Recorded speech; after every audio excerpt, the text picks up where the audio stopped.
तुम्ही हो माता पिता, तुम्ही हो बंधु सखा, तुम्ही हो माता पिता, तुम्ही हो बंधु सखा, तुम्ही हो।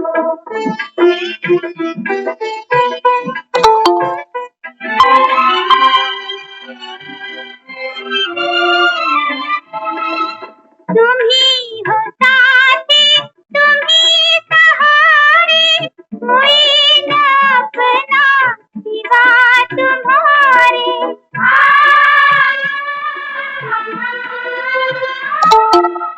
तुम्ही हो साथी, तुम्ही सहारे, कोई न अपना सिवा तुम्हारे।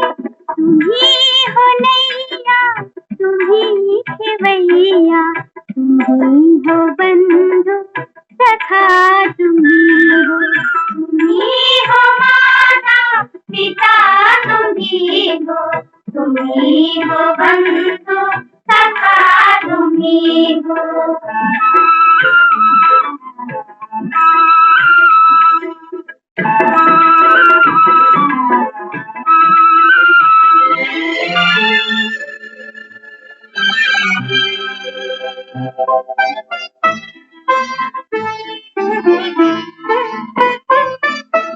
जो खिल सके ना वो फूल हम हैं, तुम्हारे चरणों की धूल हम हैं।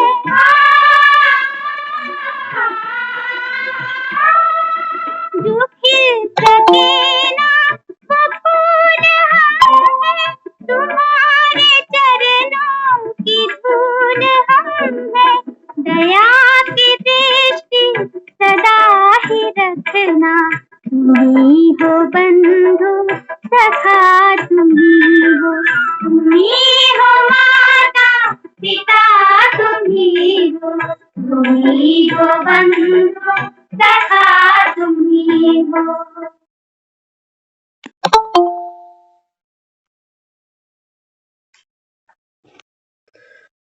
ओम शांति। ओम शांति दीदी। ओम शांति। दया की दृष्टि सदा ही रखना। ओम शांति दीदी। ओम शांति। तो अभी हम जो सब यहाँ मुरली क्लास में बैठे हैं, यही भगवान की दया की दृष्टि है। तुम्ही हो बंधु सखा, तुम्ही हो माता पिता, तुम्ही हो। केवल एक भगवान की महिमा है कि जिससे हम सर्व संबंध जोड़ सकते हैं। बाकी दुनिया में हर संबंध का सुख पाने के लिए हमको अनेकों के ऊपर निर्भर होना पड़ता है। माँ माई होती है, बाप बाप होता है, भाई भाई है तो बहन बहन है। जो पति है वो बच्चे का सुख नहीं है, जो बच्चा है वो भाई का सुख नहीं। हर एक कोई निमित्त बना है संसार में। ये राम की जो दुनिया है ना, जगत पसारा राम का, बहुत सुंदर दुनिया उसने रची है। क्यों लोगों ने कहा होगा कि सब में भगवान है? क्योंकि संबंध हमको क्यों अच्छे लगते हैं, क्यों लोग रिश्ते बनाते हैं। किसी के पास कोई संबंध की कमी होती है तो हम अडॉप्ट करते हैं। किसी का भाई नहीं है तो भाई बना लेता है, बहन नहीं है तो बहन बना लेते हैं, बच्चा नहीं होता तो गोद ले लेते हैं। क्योंकि आत्मा संसार में सर्व सुखों का अनुभव करना चाहती है। फिर दुख भी पाते, क्योंकि हद के साधन हैं सारे, सब छूटते हैं, कोई आगे तो कोई पीछे। अभी तो दुख भी देते हैं क्योंकि कलयुग का अंतिम चरण चल पड़ा। इसलिए भक्तों ने पुकार की भगवान से कि तुम ही हो माता पिता, तुम ही हो बंधु सखा, तुम ही हो। लेकिन ये तो आत्मा ही जानती है कि मेरे सर्व सुख, उन सुखों का जो स्रोत है अविनाशी, वो केवल और केवल मुझ आत्मा का पिता, परम पिता परमात्मा है।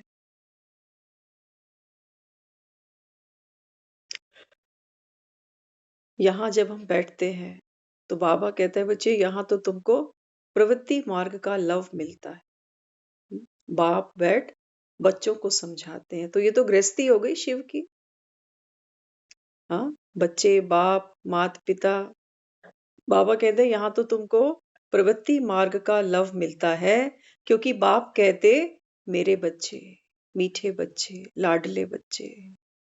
बाप से फिर वर्षा भी मिलता है। यह लव देहधारी गुरुओं से नहीं मिल सकता। बाबा कहता है ये कोई ऑर्डिनरी सत्संग नहीं है। यहाँ बाप बैठ बच्चों को समझाते हैं। कोई क्यों समझाता होगा? हम अपने बच्चों को समझाते हैं, केयर करते हैं ना उनकी, उनसे लव करते हैं, तो बात बात पे समझाते हैं, घर टाइम से आया कर, टाइम से खाना खाया कर, रेस्ट किया कर, समझाते हैं ना। तो बाबा भी देखो बच्चों को रोज समझाता है, बच्चे अपने को आत्मा समझो। तुम्हारे सारे दुखों का जो बीज है वो कहाँ पड़ा हुआ है? तुम्हारे देह के भान में, कि मैं फलाना। बाबा कहता है देखो दुनिया में भी लोग एक्टिंग करते हैं, उनको अपना घर थोड़ी भूल जाता है। और तुम, बाबा कहते हैं 84 फिल्मों में एक्टिंग करते करते करते घर ही भूल बैठे। कोई दुनिया से जाता है तो कहते हैं भगवान के घर गए। अरे यहाँ 100-200 गज की कोठियां बनाई थी, ये अपने घर नहीं थे, इनकी रजिस्ट्रियां हमारे ही नाम पर थी। भगवान के घर गया। तो बाबा कहते हैं यहाँ जब आप बच्चे बैठते हो तो यहाँ तो आपको प्रवृत्ति मार्ग का, गृहस्थी का, बाबा कहता है यहाँ प्यार आप अनुभव करते हो।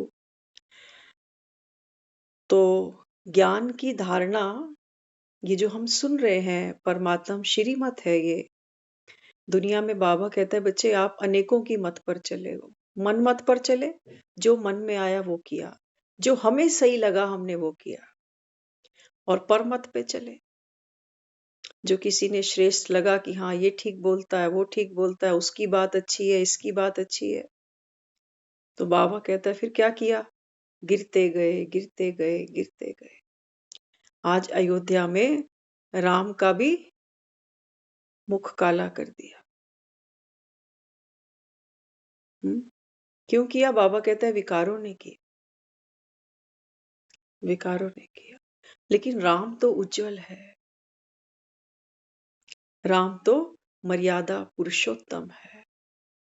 ये तो बाबा कहता है देखने वालों की भावना है। बाबा कहता है जैसे सावन के अंधे को चारों तरफ क्या दिखता है? हरियाली दिखती है। ऐसे बाबा कहता है कलयुग में अभी हम सब जो आत्माएं हैं ये तमोप्रधान है। तो क्या दिखता है फिर?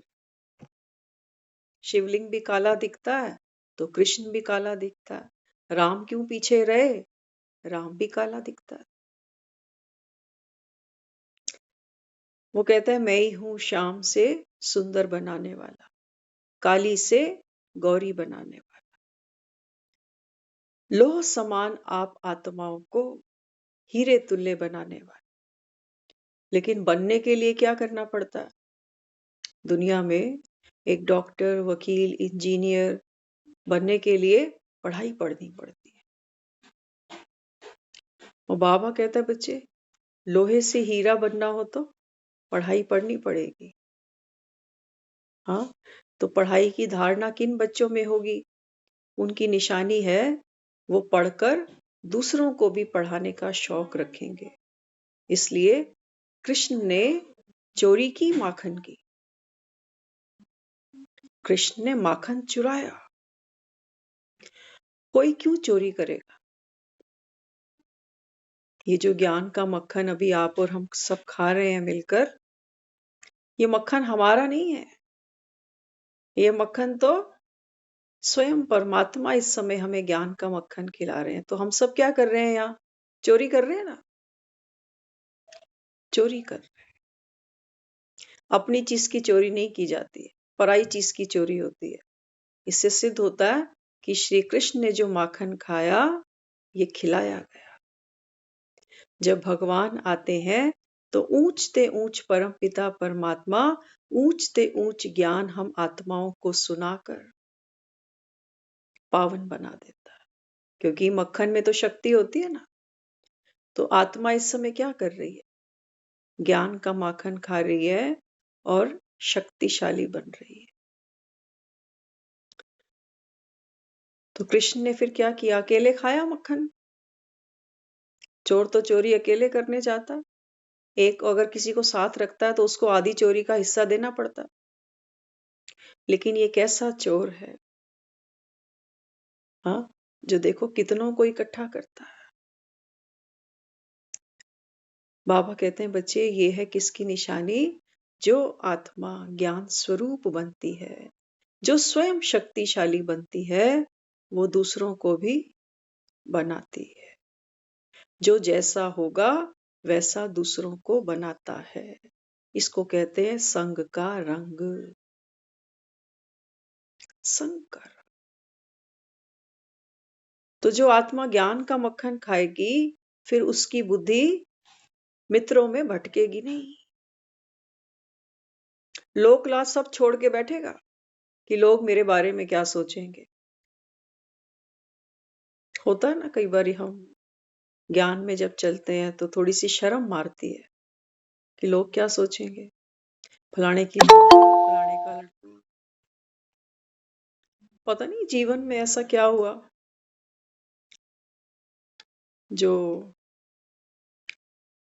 सत्संग की तरफ चल पड़े। ये किसका सत्संग है? वो कहता है इस संसार में सत्य तो केवल एक मैं ही हूं, और अभी आप सत्य के संग में बैठे हो, ये है सत्संग।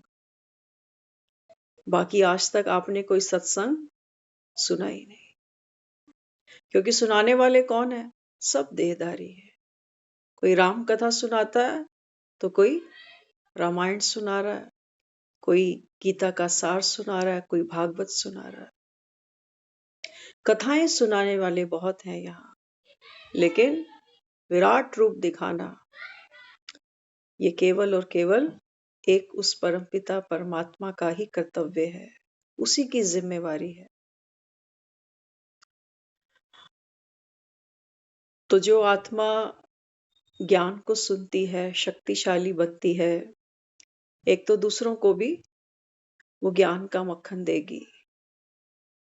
क्योंकि एक ह्यूमन बीइंग की नेचर है, जो चीज हमको अच्छी मिलती है संसार में भी, कोई डॉक्टर अच्छा मिल गया, कहीं सेल में कोई चीज अच्छी मिल गई, तो जरूर हम दूसरों को शेयर करते हैं कि फलाना डॉक्टर बहुत अच्छा है, वहां मार्केट में ये चीज बहुत अच्छी मिल रही है, फलानी जगह का दूध बहुत अच्छा है, गाढ़ी मलाई बनती है।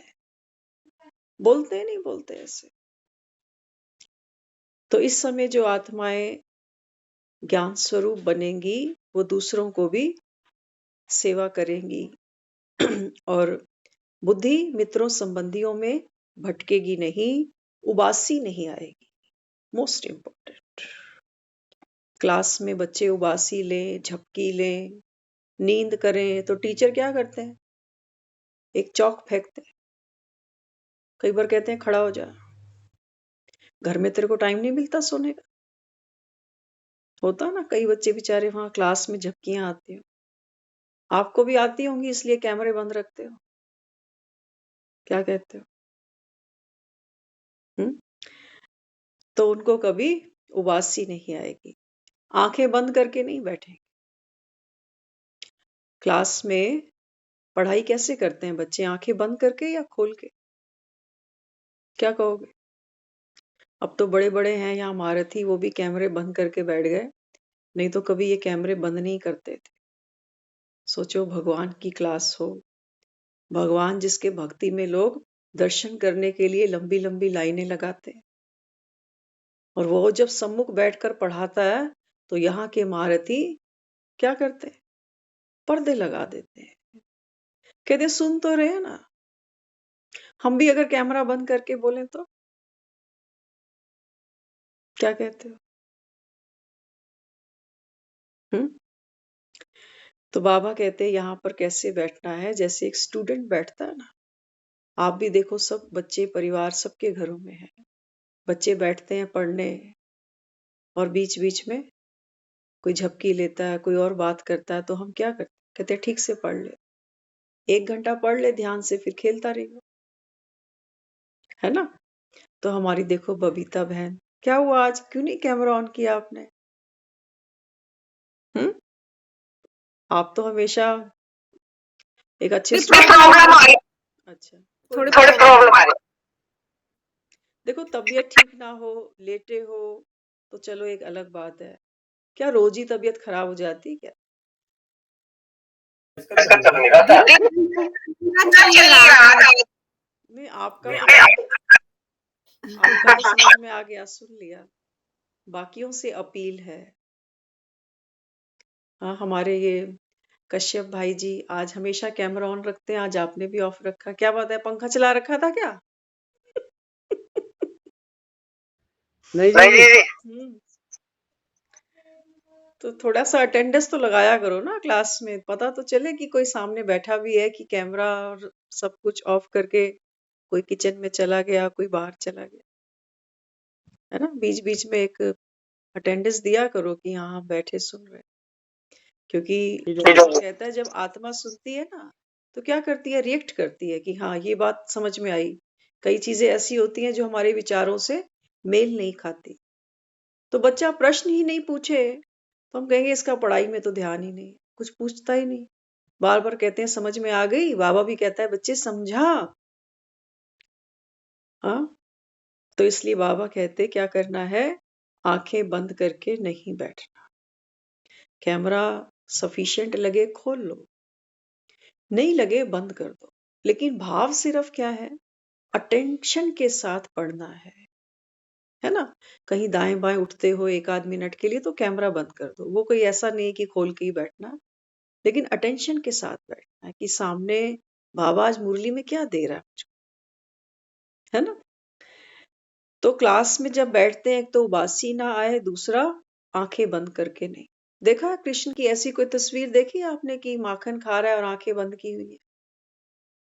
हाँ, ऐसा होता है जब कोई स्वाद लेता है ना किसी चीज का, तब उस स्वाद में उस स्वाद को अनुभव करते हुए वो आंखें कुछ पल के लिए जरूर बंद होती है, कि बड़ा मजा आ रहा है। तो गुरुओं की दृष्टि किस पर रहती है, हमारे फॉलोवर्स कितने। यहाँ पढ़ाने वाला ही हमारा पिता भी है, टीचर भी है, तो गुरु भी। बाबा कहता है दुनिया में जो गुरु हैं, जो शास्त्रों का अनुवाद करते हैं ज्ञान के नाम पर, बाबा कहते हैं उनकी तो दृष्टि इस पर रहती है कि कितने फॉलोवर बन गए हमारे।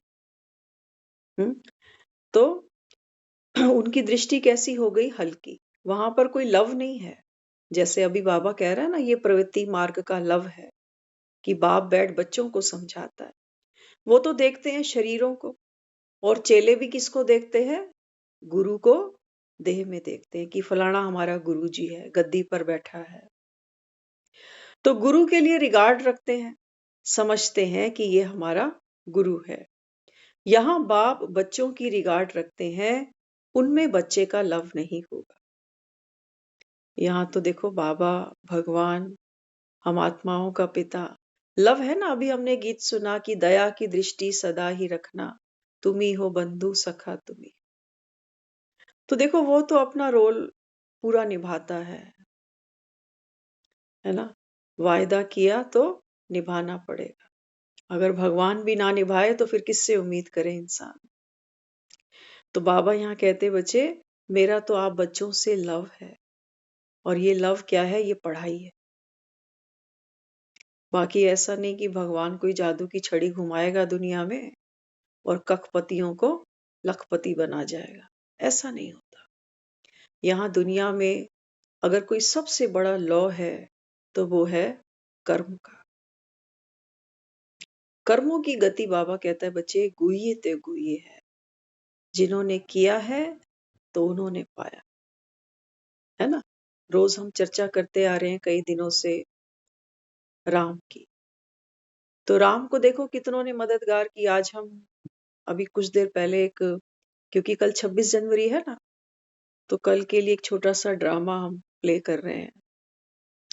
तो उसमें अभी रिहर्सल चल रही थी, तो आर्मी से रिलेटेड कुछ था उसमें, तो कुछ हमने उसमें करेक्शन किया कि ये ऐसा नहीं होना चाहिए। तो एक अभी ख्याल आया मन में, देखो दुनिया में आप देखते हो जो नौकरी करता है, सरकारी करता है, तो सरकारी एम्प्लॉय को जो सरकार है वो पेंशन भी देती है, अदर बेनिफिट्स भी देती है। जो आर्मी में लोग होते हैं, इनका राशन कितना सस्ता आता है। आर्मी की कैंटीन सुनी होगी आपने, है ना। आर्मी वालों के स्कूल अलग, आर्मी वालों के हॉस्पिटल अलग। आर्मी वालों को तो ट्रैवलिंग में भी अच्छा खासा कंसेशन मिल जाता। तो अभी हम थोड़ी देर पहले यही सोच रहे थे, मैंने कहा देखो दुनिया में भी जो लोग जहां भी पूरा जीवन सर्विस देते हैं, उनको भी एक जन्म का सरकार ठेका छुड़ाती है कि सिर्फ एम्प्लॉय को नहीं, इसके पूरे घर को मेडिकल देंगे, पत्नी को भी मिलेगा तो बच्चों को भी मिलेगा। करती है ना सरकारें।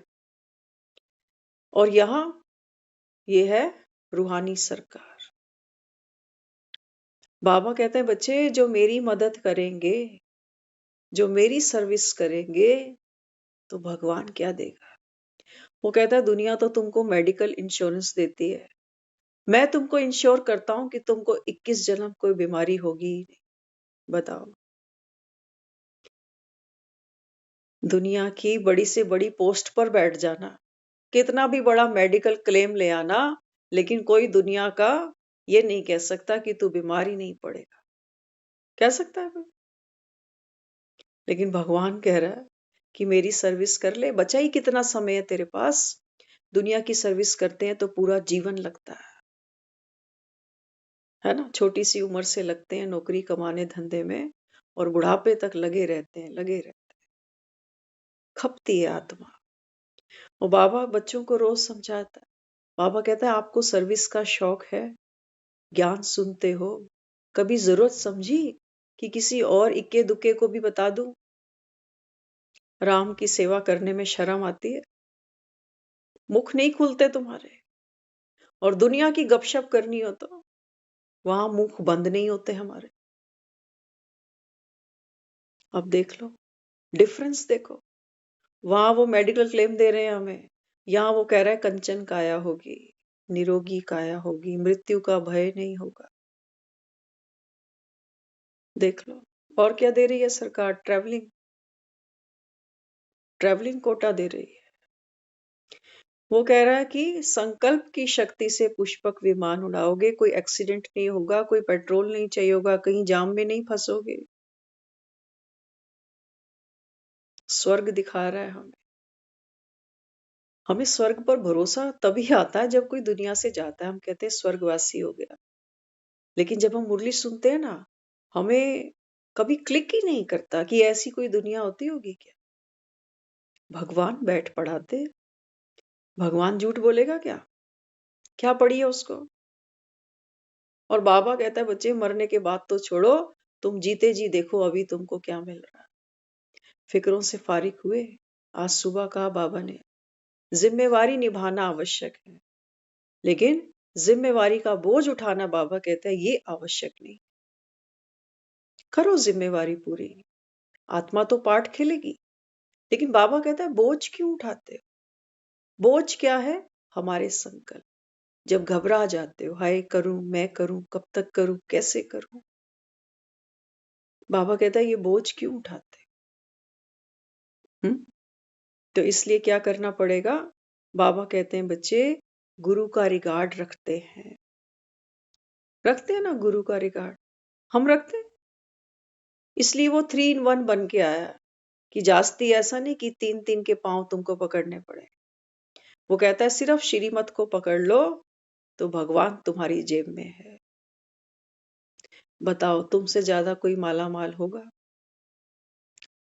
हाँ, होगा कोई? अयोध्या में राम जन्मभूमि, सब कुछ हमारी आंखों के सामने ही घटता जा रहा है।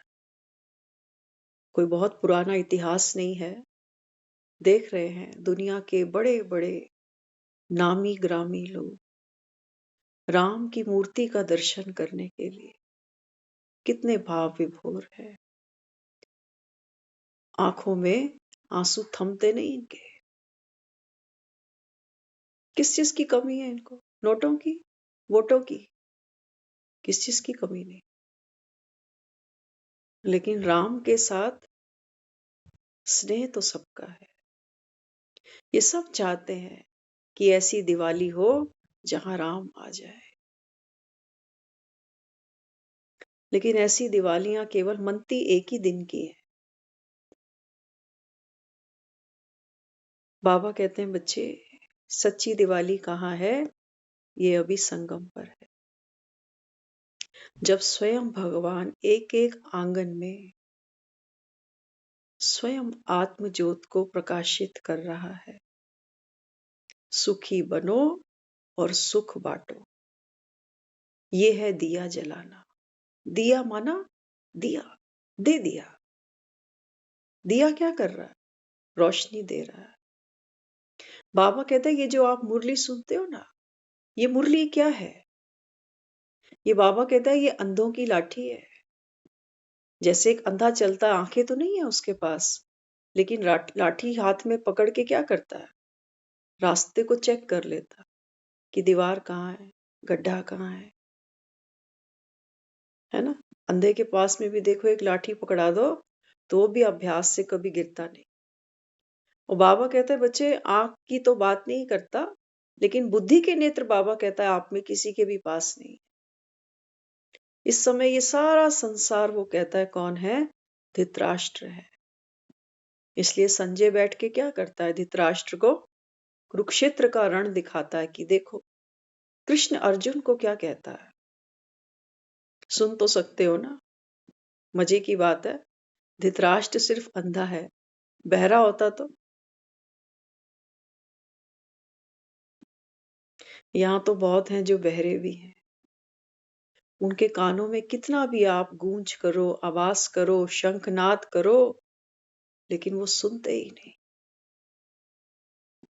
वो सुनना चाहते भी नहीं चाहते सुनना कि भगवान आया। हमें क्या मतलब? आया होगा, बता देना कब दिवाली मनानी है, कब राम की प्राण प्रतिष्ठा है।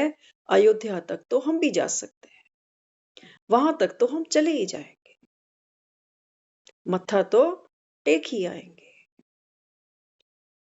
कहते हैं ऐसे मत्थे कभी भी भाग्यशाली नहीं बनते जो मूर्तियों के आगे झुक जाते हैं। मूर्ति बड़ी या मूर्तिकार? सोचो ये जो राम की 200 किलो की मूर्ति अभी बनाई गई है, इस मूर्ति को तो किसी ने बनाया है ना, किसी ने तो गढ़ा है इसको। किसको बड़ा कहेंगे, बनाने वाला या बनने वाला? किसको बड़ा कहें? तो बाबा कहते हैं बच्चे, मत्था टेकना है तो कहाँ टेको? अभी ये राम बैठकर तुमको श्रीमत सुना रहा है कि देखो अनेक जन्म तो तुम्हारे खप गए, जो बीत गई सो बात गई। अब ये अंतिम जन्म है कलयुग का, अब तो घर जाना है।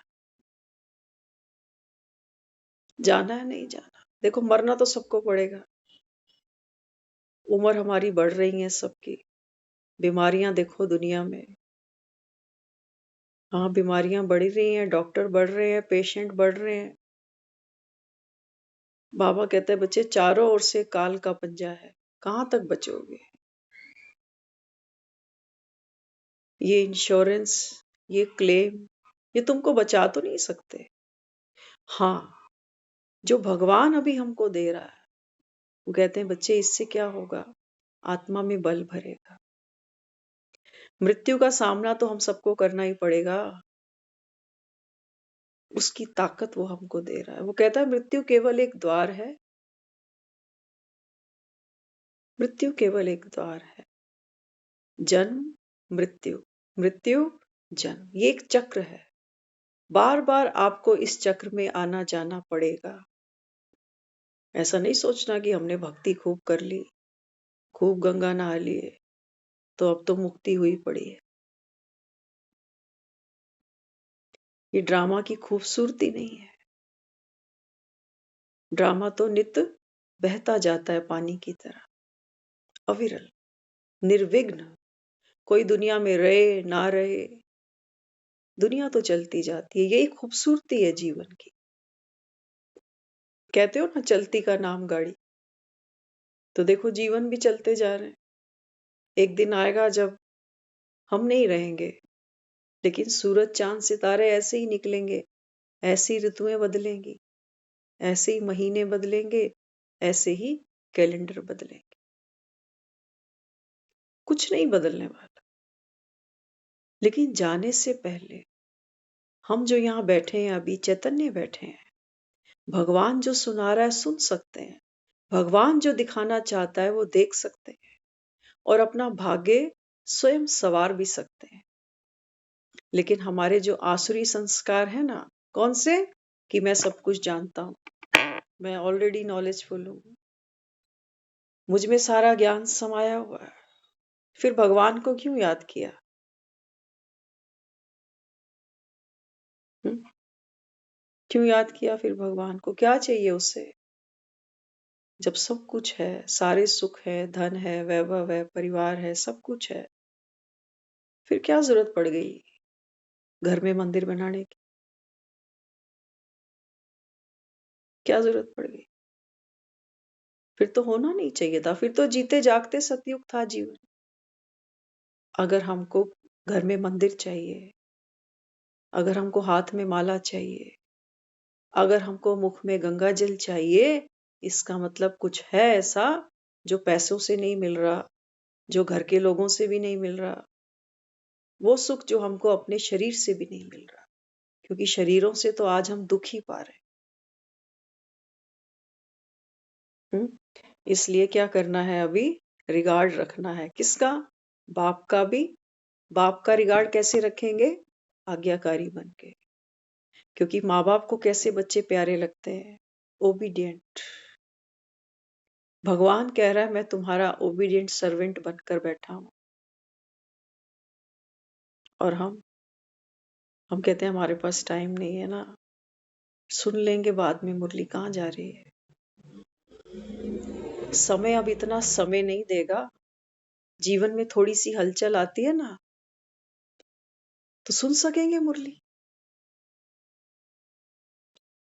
जैसे मुरली सुनने के लिए बैठना जरूरी है ना, ऐसे मुरली को ध्यान से समझने के लिए मन का शांत होना जरूरी है। नहीं तो कोई फिक्र खा रही है, कोई चिंता लगी हुई है, अब सुनो मुरली, मन ही नहीं लगेगा। सुनने वाला कौन है? शरीर थोड़ी सुन रहा है। कान तो किवाड़ समझो केवल। इन कानों से आवाज भीतर जाती है और वो आत्मा सुनती है, समझती है कि देखो बात तो ठीक है, शरीर तो मेरा छूटना ही है, ये रिश्ते भी छूटेंगे, ये घर भी छूटेगा, तो ज्ञान तो सत्य ही है। दुनिया झूठ कहती है कि सत्य कड़वा होता है। कड़वा नहीं होता, ये बहुत मीठा है। कड़वा तो हमने इसको बनाया है। जब हम कहते हैं हाय सब कुछ छूट जाएगा,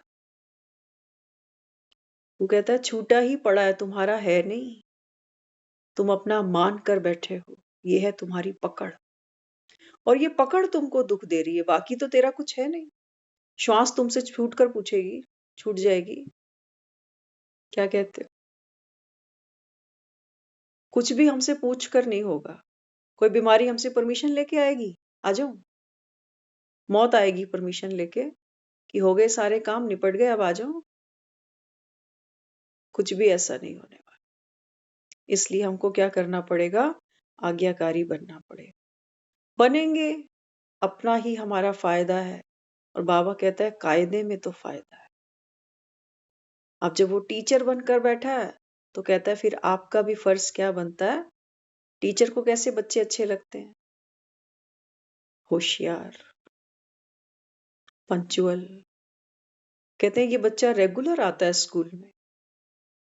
होता है ना, तालियां बजाते हैं, कहते हैं इसने एक भी पूरे महीने में छुट्टी नहीं करी। फिर वो हमारा गुरु भी है। गुरु बनकर क्या करता है वो? वो हमको मुक्ति, जीवन मुक्ति का रास्ता बताता है, वरदान देता है। तो गुरु को शिष्य कैसा चाहिए? जो उन वरदानों को फलीभूत करे। ये नहीं कि सुना और सुन के फिर लिख लिया रजिस्टर में कि आज की मुरली का वरदान। तो याद से ही पाप भस्म होंगे, क्योंकि योग अग्नि है ना। हाँ, तो संगम को क्या कहेंगे? लीप युग। बाबा कहता है इसी समय आप क्या करते हो? जंप लगाते। यही वो समय है, गुप्त समय, जब बाबा कहता है मैं आत्माओं को लोहे से हीरे के समान बनाता हूं। लोहा देखा है कैसा होता है? कैसा होता है? मजबूत होता है ना, काफी, कितना कठोर होता है। अगर लोहे को आकार देना हो, उसको बदलना हो, तो क्या करते हैं? उसको लोहे की भट्टी में डालते हैं, अग्नि में तपाते हैं उस सोने को, और एक टेम्परेचर पर गलाने के बाद हथौड़ी से पीट पीट कर उसका आकार बदल देते हैं। देखते हो वेल्डिंग वाले क्या क्या करते हैं लोहे के साथ। तो बाबा कहते हैं बच्चे, मैं भी तुमको अभी एक सुंदर आकृति देने आया हूं। ये जो 200 किलो का राम बनाया है, चेहरा देखा है कितना प्यारा है? देखा चेहरा? हम्म? बाबा कहते हैं बच्चे, मैं तुम्हारे आसुरी संस्कारों को पीट पीट कर, लोहा है, लोहे के सुख बहुत है। सोचो दुनिया में लोहा नहीं होता तो ट्रेनें कहाँ चलती? कहाँ चलती? पटरियां कहाँ बनती? ये प्लेन कौन बनाते? कोई भी चीज दुनिया में व्यर्थ नहीं। इसलिए राम को दिखाया कभी भी किसी से घृणा नहीं करता। रावण से भी घृणा नहीं है उसको, कि समय था, बात बिगड़ गई, अब समय आया है, बात फिर से संवर जाएगी। जो कपड़ा मैला हुआ उसको धो के फिर से पहनते हैं, या मैले कपड़े बाहर फेंकाते हैं। अगर शरीर में कहीं चोट लगती है, घाव लगता है, तो क्या करते हैं? इलाज, मलहम पट्टी करते हैं ना उसका। ऐसा तो नहीं कि हाथ पे कहीं चोट लगी तो हाथ काट के फेंक देंगे। आत्मा तमो प्रधान बनी है। वो बाबा कहता है जब ये सतो प्रधान बनती है तो सतयुग आ जाता है। अभी कलयुग है। कलयुग कौन लेकर आया? कलयुग हम और आप लेकर आए। अब हम अपने संस्कारों को बदलेंगे तो कलयुग गिर जाएगा।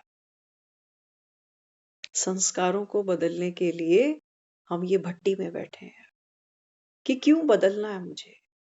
एक लोहा कहे मैं क्यों बदलूं? मैं क्या कोई कम हूं? किसी से डरता हूं? लेकिन लोहे को अगर ये कहे कि देख तू ढल जा, जैसे मैं तुझे ढाल दूं, मंदिर में तेरे को खड़ा करेंगे और लोग तेरी जय जयकार करेंगे। तेरे बहाने अनेकों को मन का सुख और शांति मिलेगी जब वो तेरी मूर्ति के दर्शन कर लेंगे।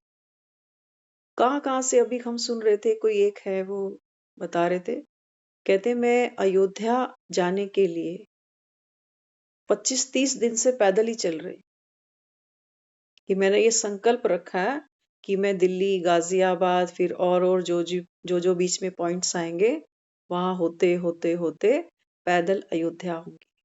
क्यों? राम को देखने, राम का दर्शन करने। दशरथ का नहीं, राम का पिता तो राम से भी महान होगा, बड़ा होगा, लेकिन अयोध्या किसकी है? राम की है। बाबा कहते हैं बच्चे ये सारा मदार आपकी पढ़ाई पर है। राम ने जितनी पढ़ाई की दशरथ ने नहीं करी संगम पर।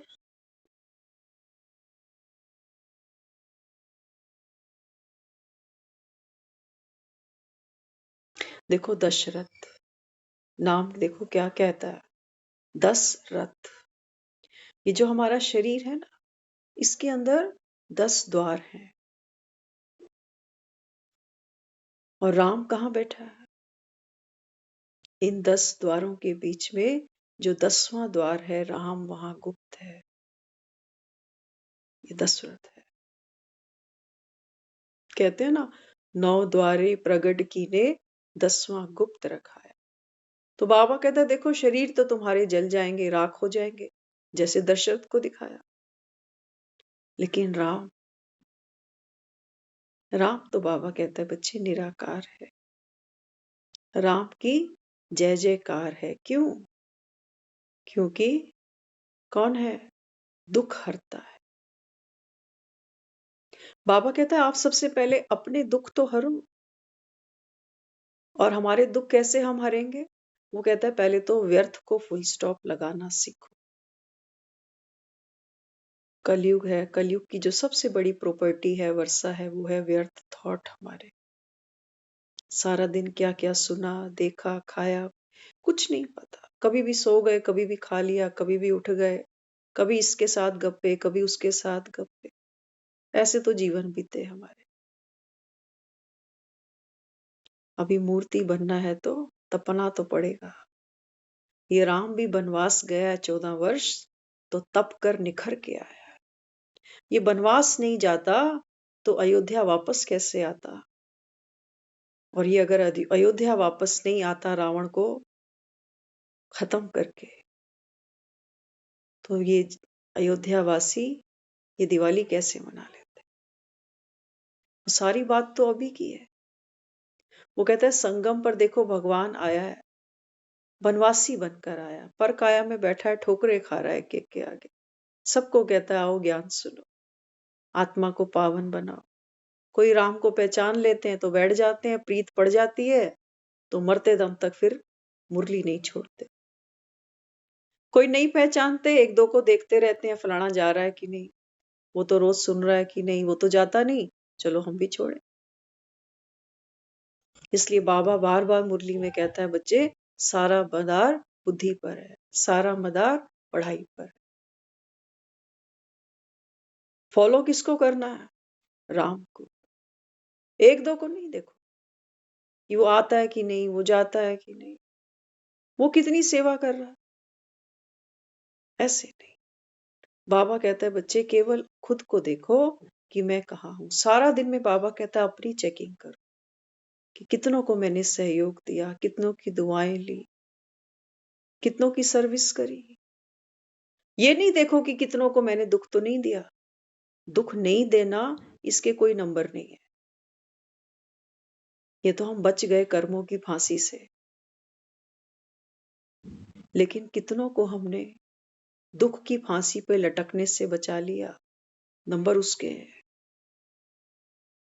दुनिया तैयार नहीं बैठी है ज्ञान सुनने के लिए। ये मजे की बात है, कोई बैठा नहीं है आओ हमारे दुख दूर करो, हम 1 घंटा रोज तैयार है सुनने के लिए। बहुत आते हैं यहाँ पर, 5-7 दिन आते हैं फिर गुम हो जाते हैं। इतना आसान नहीं है राम से वर्षे लेने, महावीर बनना पड़ता, पूछ को आग लगानी पड़ती है।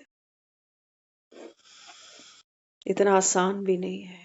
लेकिन बाबा कहता है बच्चे जब बाप साथ बैठा है तो हुआ ही पड़ा है। शक्ति भी राम की है, कार्य भी राम का है।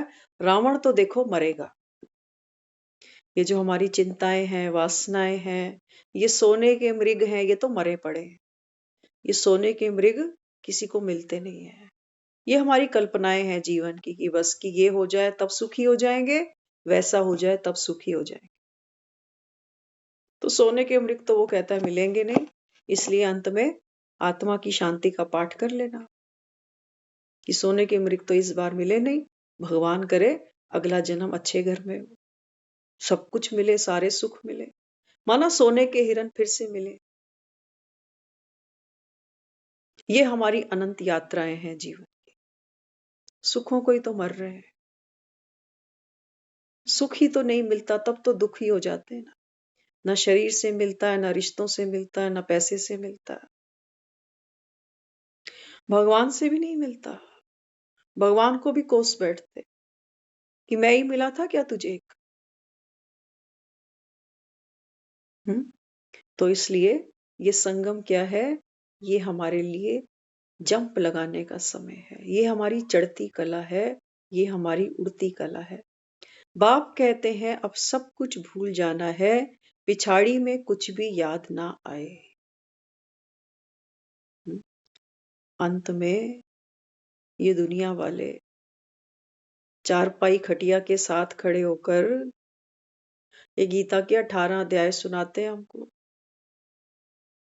ये मुख में गंगा जल डालते हैं कि राम बोल, राम बोल। बाबा कहते हैं बच्चे इसकी प्रैक्टिस करनी पड़ती है। सारा जीवन तो बुद्धि अटकी है कहाँ, क्या ऐसा करूं, कहाँ ऐसी जगह जाऊं जो सुख मिल जाए। बाबा कहते हैं बच्चे सुख तो केवल अयोध्या में है। हाँ, बाबा कहता है ना, दुनिया कहती है कि विश्व में शांति हो, तो बाबा कहता है उनके आगे लक्ष्मी नारायण की फोटो रखो और उनको कहो देखो विश्व में शांति कभी देखी तुमने, कैसी होती है। वो कहता है जब विश्व ये नया बनता है, जब इन लक्ष्मी नारायण का राज्य होता है, तब यहाँ शांति होती है। बाकी अब तो यहाँ शांति नहीं हो सकती। हो सकती है, हर मन अशांत है। हर मन, जो कुर्सी पर बैठे हैं ये कुर्सी कस के पकड़ना चाहते हैं, और जो कुर्सी पर नहीं बैठे हैं वो टांगे खींचते हैं कुर्सी की कि तू उतर तो मैं बैठूं। इन कुर्सियों पर बैठना सुखदाई तो नहीं है सुखदाई। कितनी मारा मारी है 5 साल के इलेक्शन के बाद। देखो रोज कोई ना कोई एक दूसरे पर तोहमत लगा देता है कि फलानी पार्टी ऐसी, फलाना नेता ऐसा। अब ये 33 करोड़ देवी देवताएं भी हैं, सब अपने अपने आसन पर बैठे हैं, कुर्सियों पर बैठे हैं। मजाल है किसी की कि कोई चढ़ने के लिए किसी और को उतार दे। देखते हो एक मंदिर में सब आमने सामने कितने प्यार से बैठते। वही हम माँ भी बिठाते हैं, वही हनुमान भी बिठाते हैं, वही गणेश भी बिठाते हैं, वही लक्ष्मी बिठाते हैं, वही हम कृष्ण और राधे को भी बिठा देते हैं, वही साईं बाबा भी बैठ जाते हैं ना सारे। है पार्टियां अलग अलग सबकी, एक ही पार्टी के हैं सारे, एक ही पिता के हैं सारे। कितनी शांति है उस मंदिर में, जहां 33 करोड़ देवी देवता हैं, जहां वास करते हैं, वहां देखो कितनी शांति है। ये आसन, ये कुर्सियां, ये राजाई किसने दी? कभी देखो तो सही देवी देवताओं को ध्यान से, इनके माथे पर आपको मुकुट दिखाई देंगे। जो नेता घूम रहे हैं, देखा किसी के सर पे मुकुट आपने देखा? बाबा कहता है राजाओं के सर पर मुकुट होते हैं, बाकी दुनिया में यहाँ तो बाबा कहता है कोई है कोई। यहाँ तो बाबा कहता है प्रजा का प्रजा पर राज है। इसलिए बाबा कहता है कोई किसी की मानता ही नहीं, कोई धनी है ही नहीं दुनिया में, बाबा कहता है। इसलिए सब क्या कहते हैं, सब में भगवान। माना बाप तो सबके अंदर है, तो फिर कौन किसकी माने, सारे ही बाप है। तो बाबा कहते वास्तव में महात्मा तो देखो कृष्ण को कहा जाता है, वह है संपूर्ण निर्विकारी। तो संसार की सबसे पहली जो महान आत्मा है वो कौन है? श्री कृष्ण। बाबा कहते हैं ये वो आत्मा है जो संपूर्ण निर्विकारी बनती है। कैसे? संगम युग पर यही आत्मा शाम से सबसे पहले सुंदर बनी। अपना सब कुछ, तन मन धन जन श्वास संबंध जो भी है, सब कुछ क्या किया? राम की सेवा में न्यौछावर कर दिया। हम 1 घंटे की नींद नहीं छोड़ पाते, बाकी तो हम क्या छोड़ेंगे। इसलिए क्या करना है? बाबा कहते हैं बच्चे आपको क्या करना है? अभी श्रेष्ठ कर्म करना है। बिना कर्म किए हम महान नहीं बन सकते, क्योंकि कर्म ही किसी को महान बनाता है। यहाँ श्रेष्ठ श्रोता महान नहीं बनता कि हम सोचे कि हम तो रोज मुरली सुन रहे हैं ना, तो श्रोता की बात नहीं है यहाँ पर कि रोज सुनते हैं, अच्छी बात है, सुननी चाहिए। लेकिन वो कहता है मक्खन रोज खाते हो, कोई ताकत भरी कहूं एक कुर्सी उठाओ तो उठा पाओगे? कहूं तुम्हें ये बात सहन कर लो किसी की, कि किसी का स्वभाव है उस तुमको दुख देता है, सहन कर लो, मक्खन खा रहे हो, तो कर पाओगे या नहीं? बाकी कुर्सी पलंग उठाने हिलाने वाले तो हमको बहुत मिल जाएंगे, लेकिन अपने संस्कारों की उठापटक करनी हो तो वो तो हमें खुद करनी पड़ेगी कि हाँ मुझ में ये संस्कार तो है अभी, कि कोई कुछ कहता है ना तो या तो हम उल्टा जवाब देते हैं, मुंह पर ही बोल देते हैं। कई लोग तो कहते हैं मुंह पर बोलते हैं, हम पीछे बात ही नहीं करते। और कई कहते हैं कि बोलते नहीं है लेकिन अंदर दुख होता है, क्योंकि सम्मान नहीं मिलता, प्यार नहीं मिलता, दुख पाती याद। तो बाबा कहते हैं बच्चे ये ज्ञान का मक्खन जो खाया आपने, इसको कोई चीज होती है ना, कहते हैं फूड पाइप हमारी इतनी पतली सी है, जैसे हम स्ट्रॉ होती है ना, लोग सॉफ्ट ड्रिंक पीते हैं, तो डॉक्टर कहते हैं खाने को चबा चबा के खाओ, क्योंकि उस फूड पाइप से अंदर खाना उतरता है। तो हम जो ये मुरली सुन रहे हैं, 1 घंटे की रोज मुरली हम सुनते हैं। कोई हमसे पूछे कल की मुरली, कोई एक किसी को ध्यान है कि कल क्या था मुरली? बबीता बहन, कल की मुरली पन्ने नहीं पलटना अभी, अगर कुछ याद है तो बता दो। कोई ऐसी बात नहीं कि कोई नंबर दे रहा है। नहीं दीदी कल आप थे मुरली में? दीदी नहीं अच्छा, मंजू दीदी आप थे कल की मुरली में? माइक खोलो, देखो माइक बंद है आपका।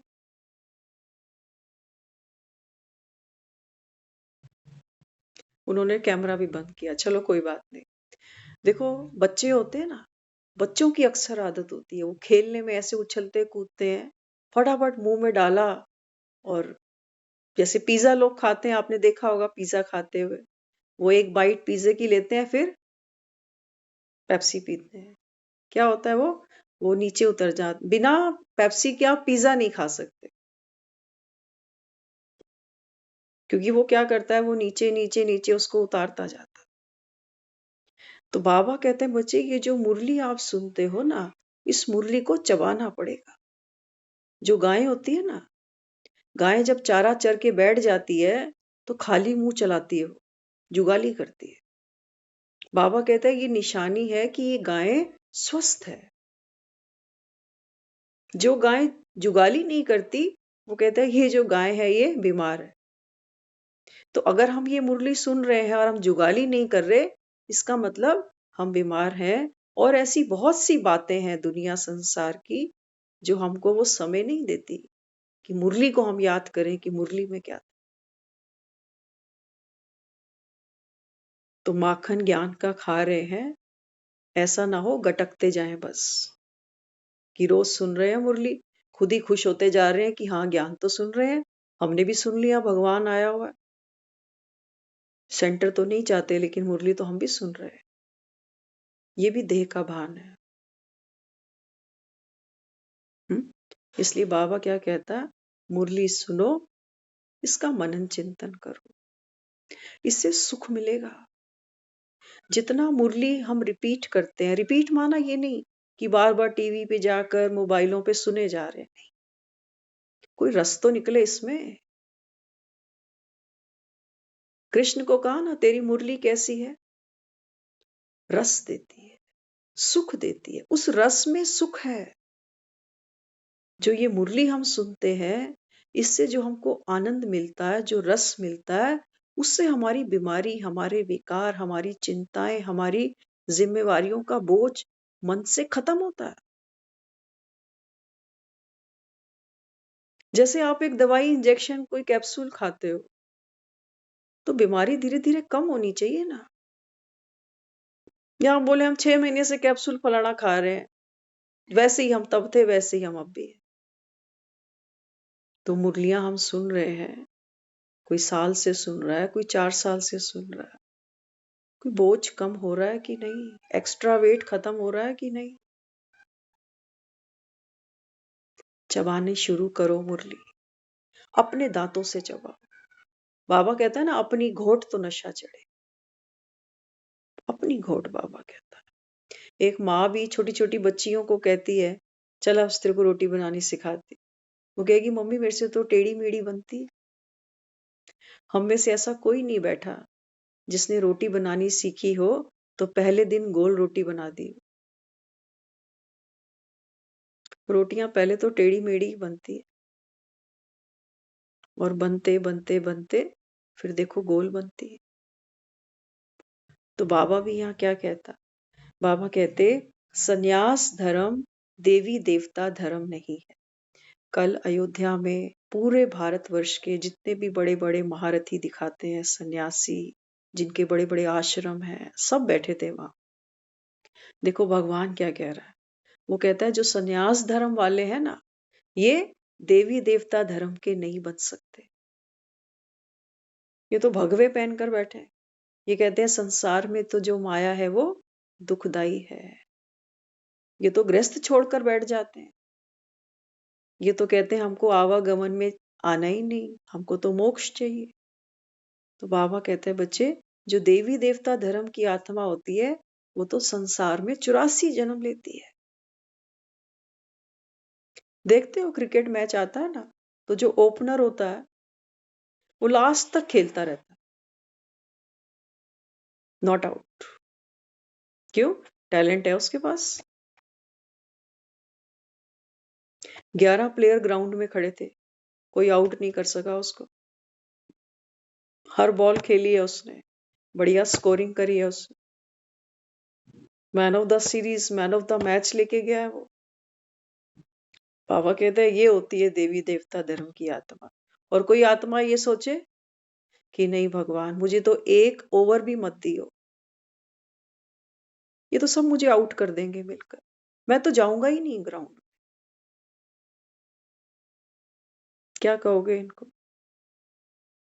इनमें है कोई टैलेंट, कोई हुनर जो दुनिया देखे और तालियां बजाए?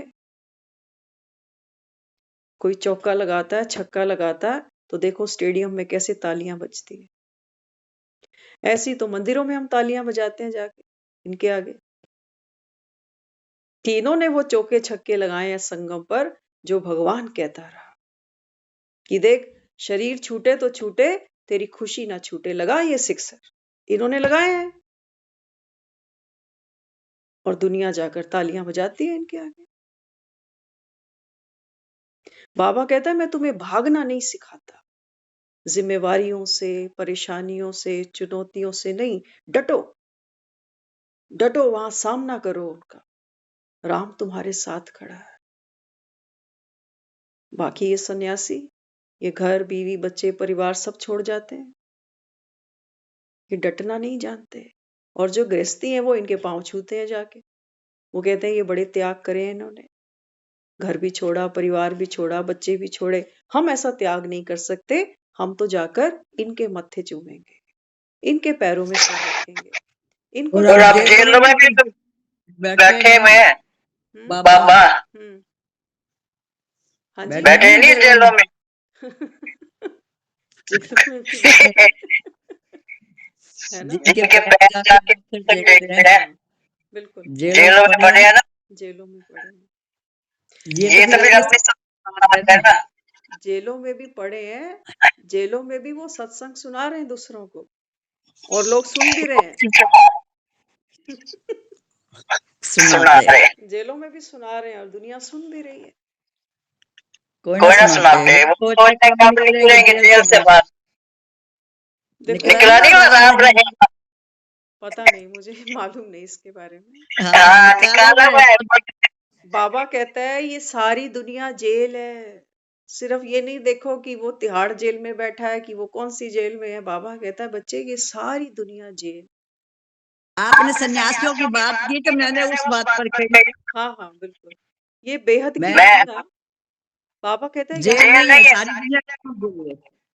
सारी दुनिया इस समय, बाबा कहता है बच्चे ये कुंभी पाक नर्क बना हुआ है, नहीं जेल वो है। तो देखो इसकी वजह तब से ही है, ये थोड़ी अब ज्यादा हो गया है। दोबारा बोलो, क्या कहा आपने? देखो जब द्वापर युग में था, अब त्रेता में भी थे, ज्यादा हो गया है। थोड़ी तो आवाज हमेशा की अच्छाई है, ये भी चाहे महाराजे आज लोकतंत्र है, हम्म तो समय तो बदलता है। तो थोड़ी जेल में हाँ तो नहीं जेल में थोड़ी थोड़ी समझ आ रही है, लेकिन आवाज काफी ब्रेक हुई है आपकी। लेकिन जो अच्छाई बुराई की बात बाबा समझाता है, वो कहता है कि जब से द्वापर युग शुरू होता है ना, तब से वो कहता है कि क्या होता है, मनमत और परमत शुरू हो जाती है। और ये जो हम जेल की बात कर रहे हैं, बाबा कहते हैं बच्चे ये सारी दुनिया पे अभी रावण का राज्य है, सब दुनिया नरकवासी है अभी। तो नरक माना जेल, तो नरक होता है। अस्पताल देखो भरे पड़े हैं, जेल खाने भरे पड़े हैं, कोर्ट कचहरी भरे पड़े हैं, और घरों नहीं में तो ये तो पहले नहीं भरे पड़े थे अस्पताल जेल, ये पहले नहीं था। ये 2500 साल से चल रहा है। ये पुराने समय में आप देखो, 100 साल पहले अस्पताल इतने नहीं थे, डॉक्टर इतने नहीं थे, बीमारियां भी इतनी नहीं पॉपुलेशन भी इतनी नहीं थी। थी। तो अब अंतिम चरण पे है ना, तभी तो उसको हमने सर्व का सदगति दाता कहा है।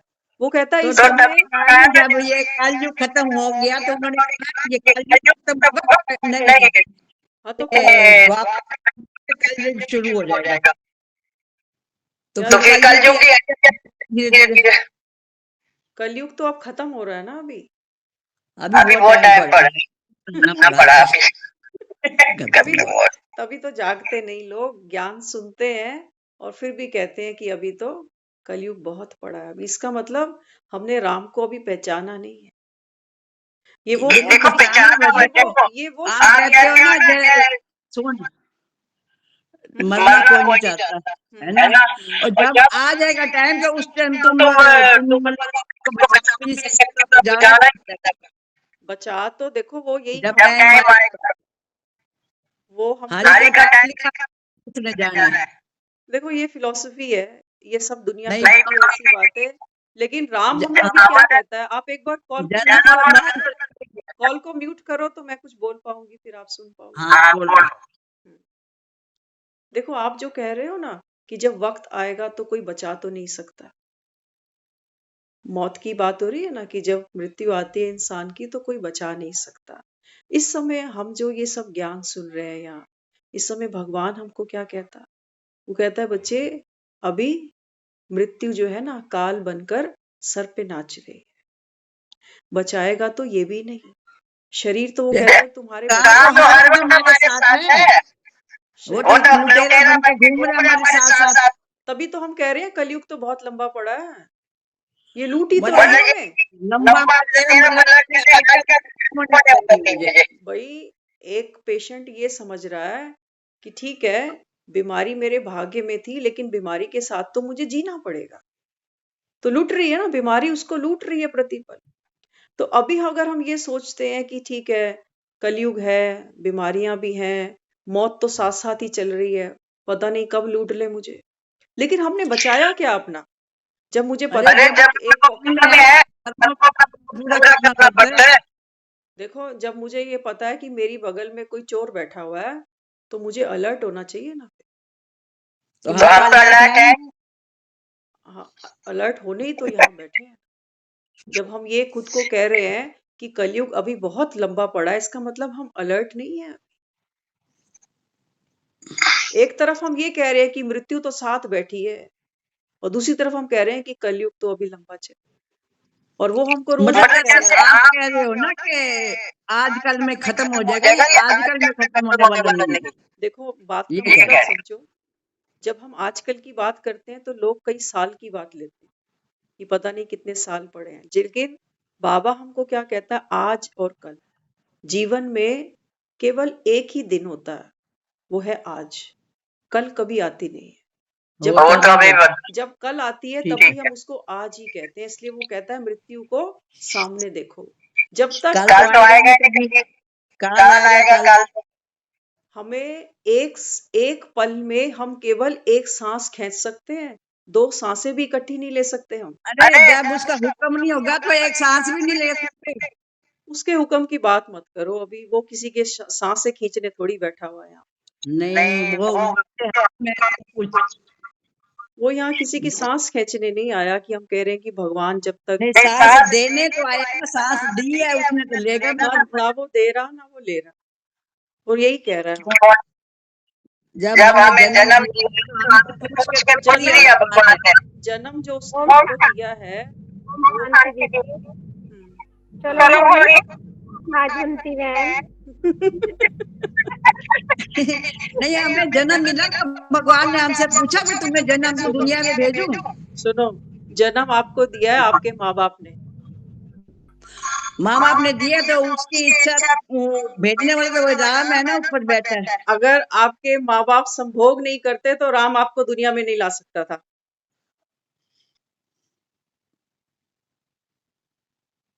बोलो। भाई ये तो फिर उनकी होती है कि बाबा ने कुछ दिन पहले की मुरली में यही वाक्य बोला था। बाबा कहते हैं बच्चे बच्चे तुम जन्मते हो, तुम माँ बाप हो, इसलिए जब बच्चा मरता है तो तुम रोते हो। अगर ये बच्चा मैंने दिया होता तो तुम रोते क्यों? क्योंकि मेरा था, मर गया तो तुम क्यों रो रहे? तुमने पैदा किया, विकारों से पैदा किया, तुम्हारा था, तब तुम रोते हो। नहीं तो फिर उधर से आप कहते हो कि